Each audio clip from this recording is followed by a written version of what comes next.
कुछ न बिगड़ेगा तुम्हारा यीशु शरण आने के बाद। कुछ न बिगड़ेगा तुम्हारा यीशु शरण आने के बाद। हर खुशी मिल जाएगी चरणों में झुक जाने के बाद। हर खुशी मिल जाएगी चरणों में झुक जाने के बाद। कुछ न बिगड़ेगा तुम्हारा यीशु शरण आने के बाद। कुछ न बिगड़ेगा तुम्हारा यीशु शरण आने के बाद। हर खुशी मिल जाएगी चरणों में झुक जाने के बाद।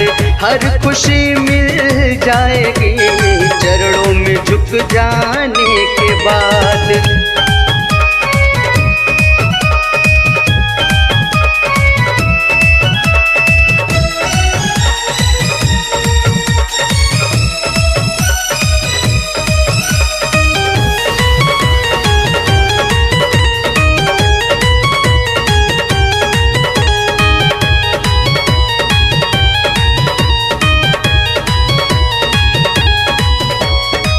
यीशु के मंजिल के राही कष्ट पाते जरूर।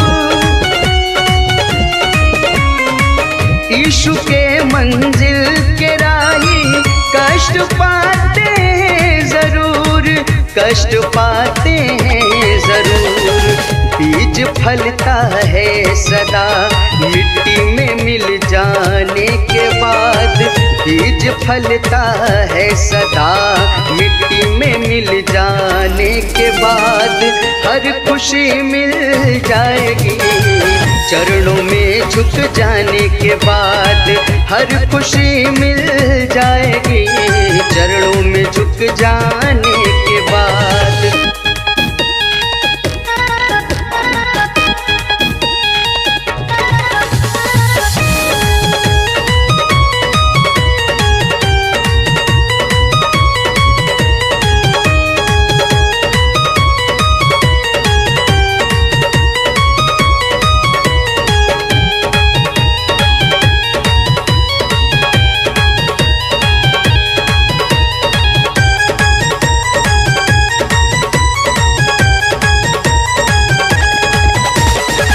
प्रेम कर लो मेरे लोगों यीशु के संसार से।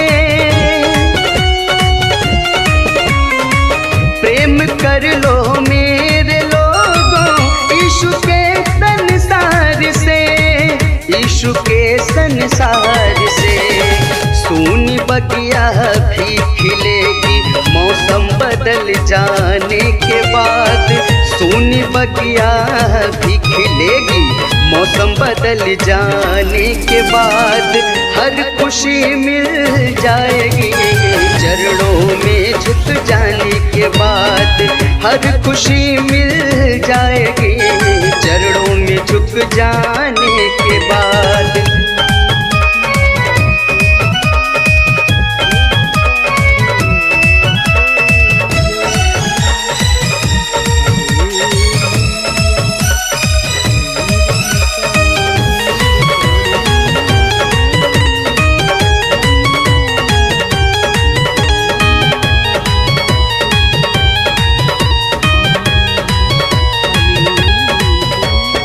अगर न हो विश्वास प्रभु पे कुछ नहीं कर पाओगे। अगर न हो विश्वास प्रभु पे कुछ नहीं कर पाओगे। कुछ नहीं कर पाओगे। रंग लाएगा ये साधन भेद खुल जाने के बाद।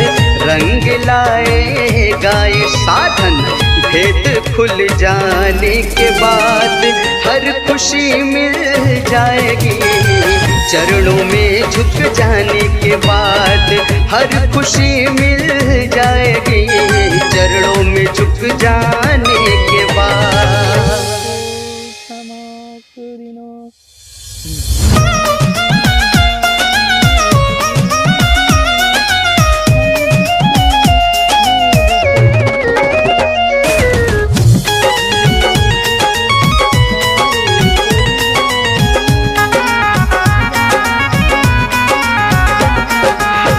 मुसीबतों से बचाया अब तक,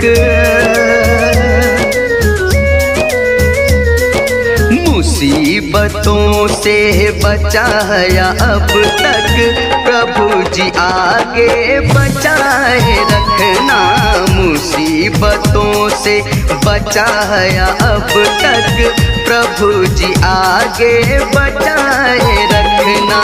नया साल है अब आने वाला, नया साल है अब आने वाला, प्रभु जी कृपा बनाए रखना।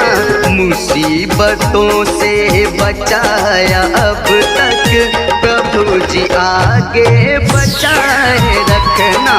मुसीबतों से बचाया अब तक, प्रभु जी आगे बचाए रखना।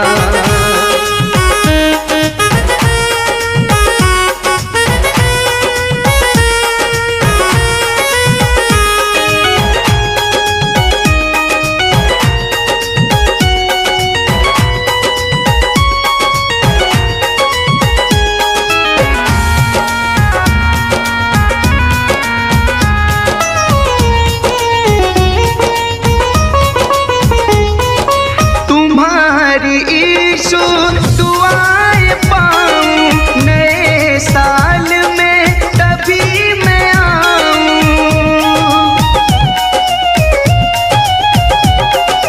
तुम्हारी यीशु दुआएं पाऊं नए साल में, तभी मैं आऊं। भरोसा तुम पर है मेरा यीशु, भरोसा तुम पर भरोसा पूरा बनाए रखना। मुसीबतों से बचाया अब तक, प्रभु जी आगे बचाए रखना। मुसीबतों से बचाया अब तक, प्रभु जी आगे बचाए रखना।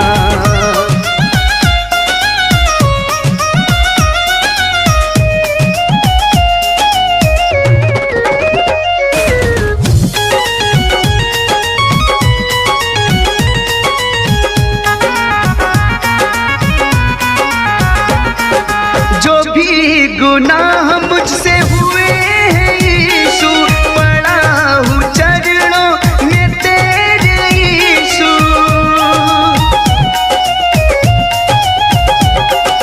जो भी गुनाह मुझसे हुए हैं यीशु, पड़ा हूँ चरणों में तेरे यीशु। माफ करो तुम गुनाह मेरे, माफ करो तुम गुनाह मेरे, पुरानी बातें भुलाए रखना। मुसीबतों से बचाया अब तक, प्रभु जी आगे बचाए रखना। मुसीबतों से बचाया अब तक, प्रभु जी आगे बचाए रखना।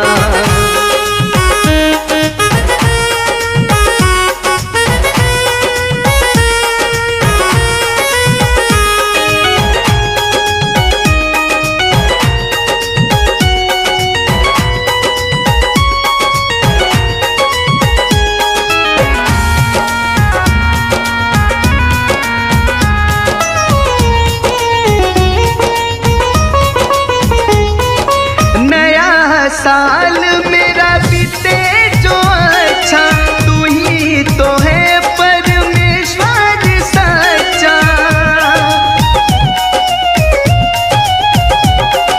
नया साल मेरा बीते जो अच्छा, तू ही तो है परमेश्वर सच्चा। प्रभु जी मेरी किस्मत खराब थी, प्रभु जी खराब थी, मेरे भाग्य को बनाए रखना। मुसीबतों से बचाया अब तक, प्रभु जी आगे बचाए रखना, मुसीबतों से बचाया अब तक, प्रभु जी आगे बचाए रखना।